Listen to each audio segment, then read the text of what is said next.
வணக்கம். நெருப்பு தமிழன். பிசிசிஐ பிராமின் கிரிக்கெட் கிளப் ஒரு 6 விதமான புதிய சட்ட விதிமுறைகளை கொண்டு வந்திருக்கிறாங்க. என்னென்னா, காம்பீருக்கு வச்சானுங்க ஒரு ஆப்பு. நீ காம்பீரை பேட்ஸ்மேன் சொல்லி காம்பீர் பேட்ஸ்மேனாக இருக்கிறாரு, இன்னும் அபிஷேக் நாயர் அப்படின்ற ஒருத்தரும் அவருக்கு உதவியாளர் ஒருத்தரையும் போட்டிருந்தாங்க. அவன் போகிற பால்லாம் ஆஃப் சைடில் போட்டாவே விராட் கோலி 8-9 முறை அவுட் ஆகிட்டு போயிருக்கிறான். இனிமேல் நீ ஒன்றும் பிடுங்க வேண்டாம், நீ நிறுத்திக்க அப்படின்னு சொல்லி இனிமேல் ஒரு புதிய பேட்ஸ்மேன் கோச் 2 பேரை போட்டிருக்கிறாங்க.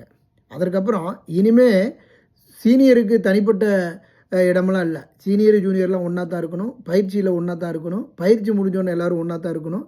அதற்கப்புறம் நீங்கள் இனிமேல் வெளிநாட்டுக்கு போனீங்கன்னா விளையாடுவதற்கு ஒரு 45 நாள் 50 நாள் விளையாடுறீங்க அப்படின்னா 2 வாரம் மட்டும்தான் உங்கள் குடும்பத்தெல்லாம் அனுமதிக்கிறோம். இனிமேல் உன் பொண்டாட்டி கூட நீ சுற்றி திட்டுறதுக்கெல்லாம் இனிமேல் காலம் இல்லை அப்படிங்கிற விதமான 6 புதிய விதிகளை கொண்டு வந்திருக்கிறாங்க. வரவேற்கத்தக்கது.